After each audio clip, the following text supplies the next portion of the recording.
মহান বিজয় দিবস উপলক্ষে আমাদের প্রধান উপদেষ্টা যে জাতির উদ্দেশ্যে ভাষণ দিয়েছেন তা আমি খুব খেয়াল করে শুনেছি, কয়েকবার করে শুনেছি। তার এই বক্তব্য আমার কাছে খুব বেশি বিস্ময়ের সৃষ্টি করেনি, অন্তত গত ৩-৪ মাসে আমরা যা দেখছি বাস্তবে। এবং একই সঙ্গে এটুকু বলতে চাই যে ১৫.৫ বছর ধরে শেখ হাসিনা যে ধরনের বক্তব্য দিয়েছেন, ভাষণ দিয়েছেন, তার সঙ্গে আমি অধ্যাপক ডক্টর মোহাম্মদ ইউনূসের এই ভাষণে কোনো পার্থক্য খুঁজে পাইনি। এখন প্রশ্ন উঠতে পারে, কী ধরনের পার্থক্য খুঁজে পাইনি? এটা কেমন কথা? শেখ হাসিনার বক্তব্যের প্রতিধ্বনি তার বক্তব্যে আসবে, ডক্টর মোহাম্মদ ইউনূসের ভাষণে আসবে। আমি তার ব্যাখ্যা দিব। শুধু এটুকু বলে রাখি, তার এই বক্তব্যে, প্রধান উপদেষ্টার ভাষণে একটা গুরুত্বপূর্ণ দিক এসেছে, সেটি হচ্ছে আগামী নির্বাচনের একটা সম্ভাব্য সময়সীমা তিনি জানিয়েছেন, এবং সেটি নিয়েও যথেষ্ট সন্দেহের বিষয় থাকতে পারে। আমি সে বিষয়ে পরে আসছি। এখন আমরা ১৫.৫ বছর ধরে শেখ হাসিনার শাসন আমলে যেই কথাগুলো অনবরত শুনেছি, শেখ হাসিনা যেই চর্বিত চর্বণগুলো আমাদের সামনে উপস্থাপন করেছেন, তিনি তার প্রতিটি বক্তব্যে, ভাষণে উন্নয়নের ফিরিস্তি তুলে ধরেছেন, উন্নয়নের গল্প, রূপকথার গল্প তুলে ধরেছেন। প্রধান উপদেষ্টাও তার বক্তব্যে গত ৪ মাসে বর্তমান সরকারের যে উন্নয়নের ফিরিস্তি তুলে ধরলেন, তার সঙ্গে আমি কোনো পার্থক্য খুঁজে পাই না। শেখ হাসিনা তার ভাষণে, বক্তব্যে যেভাবে প্রতিটি জায়গায় শুধু বিরোধীদেরকে আক্রমণ করতেন, বিএনপি জামাতকে ঘায়েল করতেন, তাদের সমালোচনায় তিনি মগ্ন থাকতেন, আমাদের প্রধান উপদেষ্টা অধ্যাপক ডক্টর ইউনূস ঠিক একইভাবে আওয়ামী লীগের সমালোচনায় মগ্ন রইলেন। আওয়ামী লীগের যে বক্তব্য শেখ হাসিনার মুখ থেকে উচ্চারিত হতো, মুক্তিযুদ্ধের সব কৃতিত্ব তিনি একা নিতেন, তার বাবা বঙ্গবন্ধু শেখ মুজিবুর রহমানকে দিতেন, এবং অন্যান্য আর সবার অবদানকে খাটো করার একটা হীন চেষ্টা আমরা সবসময় দেখেছি। অবশ্যই এটি গুরুত্বের সঙ্গে বলতে চাই, আমাদের প্রধান উপদেষ্টা ঠিক একইভাবে মুক্তিযুদ্ধকে হালকা করে ২৪-এর চেতনাকে তিনি সবার সামনে তুলে ধরার চেষ্টা করেছেন। মুক্তিযুদ্ধ নিয়ে যতটুকু বলার চেষ্টা করেছেন এই মহান বিজয় দিবসে, তার চেয়ে বেশি তিনি ২৪-এর গণঅভ্যুত্থানকে অন্যভাবে উপস্থাপনের চেষ্টা করেছেন। এবং আমি দেখতে পেয়েছি যে সেখানে মুক্তিযুদ্ধের চেতনার চেয়ে সম্ভবত তিনি ২৪-এর চেতনাকেই স্থান দিতে চেয়েছেন অনেক বড় করে। সবচেয়ে বড় কথা, তিনি ৭১কে সেভাবে আমাদের সামনে উপস্থাপন করতে পারেননি কোনো এক অজানা শঙ্কা কিংবা ভয়ে। ৭১-এর জনযুদ্ধ, সেই জনযুদ্ধের সংগঠকদের নাম তিনি উচ্চারণ করতে পারেননি, এটুকু অন্তত আশা করেছিলাম। বঙ্গবন্ধুর নাম উচ্চারণ করবেন না, কিন্তু যারা সংগঠক ছিলেন, অন্যতম সংগঠক, তাদের নাম তো আসবে নাকি? তাদের নামও আনা হয়নি, যে তাদের নাম আনতে গেলে বঙ্গবন্ধুর নামটি চলে আসবে। এই কারণে জাতীয় চার নেতার অবদানকে স্বীকার করা হয়নি, তাদের নাম উচ্চারণ করা হয়নি। কি সমস্যা ছিল তাদের নাম উচ্চারণ করতে? বুক ফুলিয়ে আপনি বঙ্গবন্ধুর নাম উচ্চারণ করতেন। এবং এর সঙ্গে যদি প্রশ্ন আসে তাহলে জিয়াউর রহমানের নাম উচ্চারণ হবে না? অবশ্যই তিনি জিয়াউর রহমানের নাম উচ্চারণ করতে পারতেন, তার সাহসিকতার কথা উচ্চারণ করতে পারতেন। তিনি কমরেড মনি সিংয়ের নাম উচ্চারণ করতে পারতেন, সিরাজুল আলম খানের নাম উচ্চারণ করতে পারতেন, মাওলানা ভাসানীর নাম উচ্চারণ করতে পারতেন। করেননি। ইচ্ছাকৃতভাবে এড়িয়ে যাওয়া, এটি আমরা স্পষ্টতই বুঝতে পারছি। এবং উন্নয়নের ফিরিস্তি শেখ হাসিনা যেভাবে দেওয়ার চেষ্টা করতেন, যেভাবে উন্নয়নের জোয়ারে দেশ ভেসে যাচ্ছিল, তার কথা অনুযায়ী আমাদের প্রধান উপদেষ্টার মহান বিজয় দিবস উপলক্ষে যে ভাষণ, সেই ভাষণেও আমরা একই দিক খেয়াল করলাম। শেখ হাসিনা মানুষের কষ্টের কথা উচ্চারণ করতেন না, মানুষের কোনো কষ্টই ছিল না। ঠিক একইভাবে গত ৪ মাসে আওয়ামী লীগের দুঃশাসনের সময় যে মানুষের নিত্য পণ্যের ঊর্ধ্বগতিতে যে নাভিশ্বাস উঠেছিল, সেই নাভিশ্বাস যে দিন দিন আরও চরম আকার ধারণ করছে এই ৪ মাসে, সেটি তিনি একবারের জন্য উচ্চারণ করেনি। তিনি উন্নয়নে ফিস দিয়েছেন, তিনি বিদেশিরা কীভাবে সহযোগিতা করছেন, তিনি ইউরোপীয় ইউনিয়নের প্রতিনিধি এসে কিভাবে তার প্রতি সমর্থন জানাচ্ছেন, ইত্যাদি ইত্যাদি অনেক প্রসঙ্গ তুলে ধরেছেন। মানুষের কষ্টের কথা একবারও তিনি উচ্চারণ করেননি। সরকারের শিক্ষা উপদেষ্টা, তথ্য সম্প্রচার বিষয়ক উপদেষ্টা নাহিদ ইসলাম যেভাবে মন্তব্য করলেন, আমি প্রসঙ্গক্রমে নাহিদ ইসলামের বক্তব্যটা আনতে চাচ্ছি এখানে। তা হচ্ছে যে তিনি মহান বিজয় দিবসের শহীদদের শ্রদ্ধা জানাতে গিয়ে গণমাধ্যমের কাছে বলেছেন যে ৭১-এর মহান মুক্তিযুদ্ধের বিজয় এলেও ২৪-এর ছাত্র জনতার অভ্যুত্থানে স্বাধীনতা পূর্ণতা পেয়েছে। ৭১ সালে আমাদের বিজয় এলেও সেই স্বাধীনতা অরক্ষিত ছিল। জুলাই আগস্ট গণ অভ্যুত্থানের মধ্য দিয়ে আমাদের স্বাধীনতা পূর্ণতা পেয়েছে। ২৪ সালের এই বিজয়ের মধ্য দিয়ে আওয়ামী লীগ ফ্যাসিস্ট মুক্ত দেশে জনগণ প্রকৃত বিজয়ের স্বাদ অনুভব করছে। আসলে কি সত্য আছে এর মধ্যে? এটা কোনো কথা হলো যে একটা গণ অভ্যুত্থানের মধ্য দিয়ে একটি স্বৈরাচারী সরকারের পতন হয়েছে, তার মধ্য দিয়ে আমরা বিজয় পূর্ণতা পেয়েছি? তাহলে এই ১৫-১৫ বছর আগে ১৯৭১-এর পর থেকে যা কিছু হয়েছে সব কিছু জায়েজ? নাহিদ ইসলামের বক্তব্য অনুযায়ী যা কিছু হয়েছে সব ভালো, শুধু ১৫ বছর দুঃশাসন চলেছে, আর কখনোই দুঃশাসন চলেনি। আমরা বলতে চাই, স্পষ্টভাবে বলতে চাই, অবশ্য দুঃশাসন চলেছে, কোনো ভুল নেই গত আওয়ামী লীগ সরকারের সময়। কিন্তু এইভাবে সরলীকরণ কেন? এটা কি ধরনের কথা? মানে শেখ হাসিনা তার পিতাকে সব ধরনের কৃতিত্ব দিয়ে, যেমন মুক্তিযুদ্ধকে খাটো করেছেন, মুক্তিযুদ্ধের চেতনা নিয়ে ব্যবসা করেছেন, এই ২৪-এ যারা প্রাণ দিয়েছেন তাদেরকে আরও বেশি উপরে তুলতে গিয়ে তাদেরকে ছোট করছেন। একইভাবে সরকারের উপদেষ্টা ছোট করছেন ৭১-এর মুক্তিযোদ্ধাদেরকে, শহীদদেরকে। এটা নাকি পরিপূর্ণ স্বাধীনতা ২৪-এর চেতনার মধ্যে দিয়ে অর্জিত হয়েছে। এটা কেমন কথা? সব কিছুর একটা সীমা থাকা দরকার। পরিপূর্ণ স্বাধীনতা বলতে কি বোঝেন তারা? আজ পর্যন্ত কৃষক, শ্রমিক, মেহনতি মানুষের মুক্তির কোনো কথা উল্লেখ করা হয়েছে? এই মুক্তির জন্য কোনো নিশ্চয়তা তাদের পক্ষ থেকে দেওয়া হয়েছে? শিক্ষা ব্যবস্থার আমূল পরিবর্তনের কথা স্বপ্ন দেখানো হয়েছে বা সেই হিসেবে কোনো উদ্যোগ গ্রহণ করা হয়েছে? হয়নি তো। তাহলে কিসের স্বাধীনতা? অবশ্যই ৭১-এর পরিপূর্ণ স্বাধীনতা আমরা এখনো পাইনি বা পরিপূর্ণ স্বাদ আস্বাদন করতে পারিনি।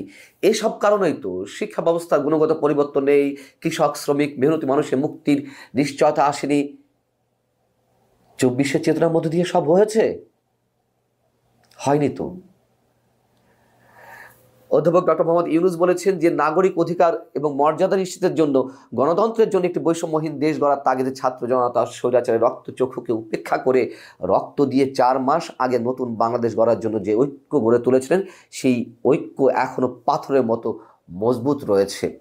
নিঃসন্দেহে তার এই বক্তব্যের সঙ্গে আমরা একমত নই।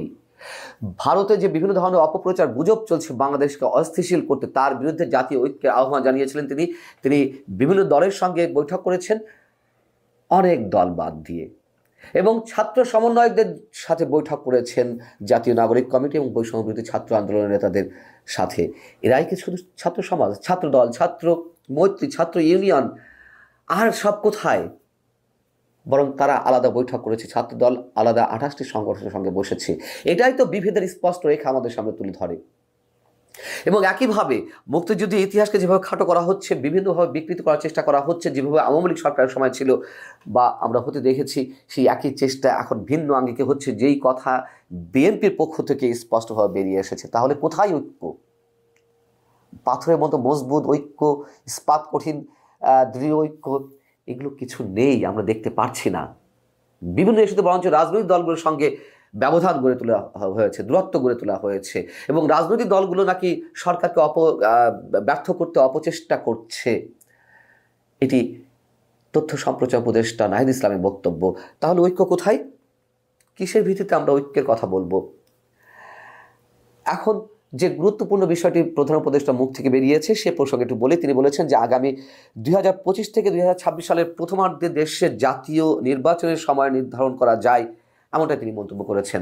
তারপরে আমরা ধরে নিতে পারি গত সেপ্টেম্বরের ২৫-২৬ তারিখের দিকে আমাদের সেনাপ্রধান জেনারেল ওয়াকরুজ্জামান আন্তর্জাতিক বার্তা সংস্থা রয়টার্সের সঙ্গে সাক্ষাৎকারে যে মন্তব্যটি করেছিলেন যে আগামী ১৮ মাসের মধ্যে নির্বাচন হতে পারে। ১৮ মাস নির্বাচন বলতে হলে আমি যদি পরেরটিও ধরে নিই, আমাদের প্রধান উপদেষ্টা বক্তব্যের নির্বাচনের সময়সীমা অনুযায়ী ২০২৬-এর প্রথমার্ধে, তাহলে সেপ্টেম্বরের পর থেকে ২০২৪ অক্টোবর থেকে ২০২৬-এর মার্চ পর্যন্ত প্রথমার্ধ, ১৮ মাসই পরে। তার মানে আমরা ধরে নিতে পারি সেনাপ্রধান যা বলেছিলেন তা তার হিসেব নিকেশ থেকে বলেছিলেন, এবং আমার মনে হয় এর বাইরে যাওয়ার সুযোগ কম রয়েছে। সুযোগ হয়তো নিতে পারে বর্তমান সরকার আরও দেরিতে নির্বাচন করার, কিন্তু এই প্রথম তিনি বললেন এবং সেনাপ্রধানের বক্তব্যের সঙ্গে খানিকটা মিলে গেল, তবে সেটা নিয়ে যথেষ্ট সন্দেহের অবকাশ রয়েছে।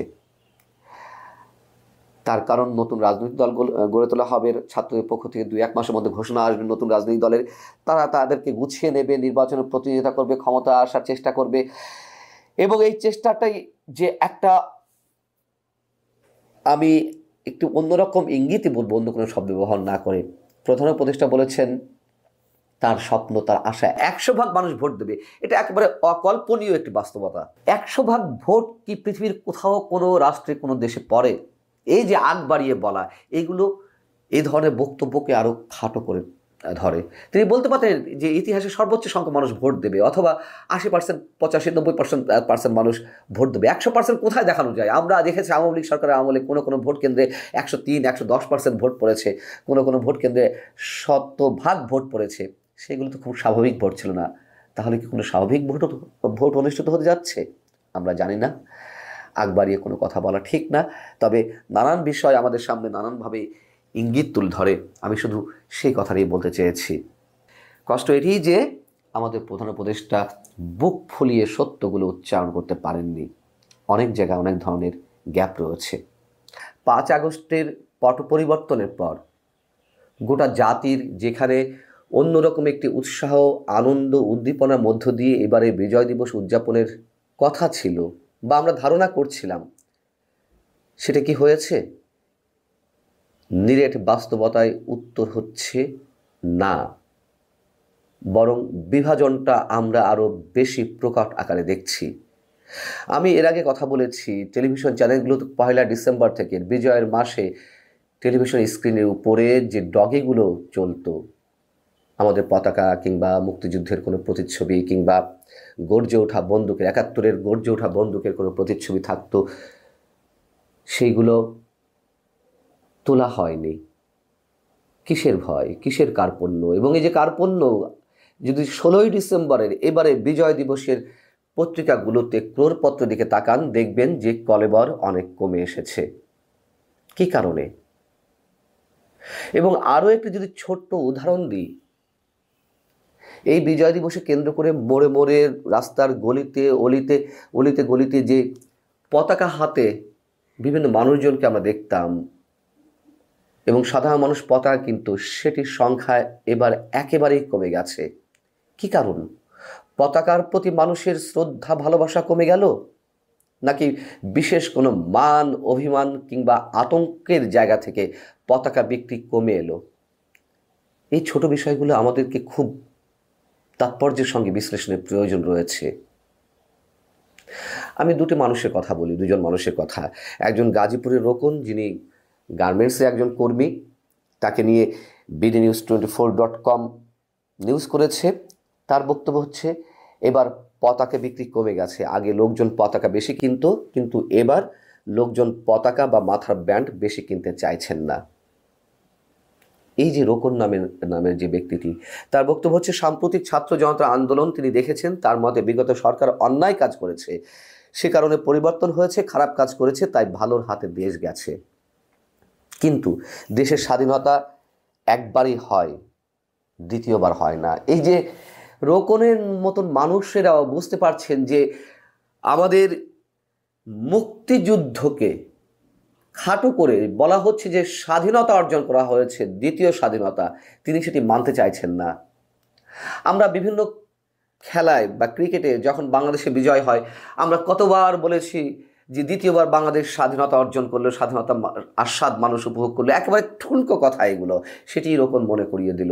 আর একজন খোকন নামের একজন ব্যক্তি, বাংলা ট্রিবিউন তাকে নিয়ে নিউজ করেছে। খোকন একটি বাসের সহকারী হিসেবে কাজ করেন।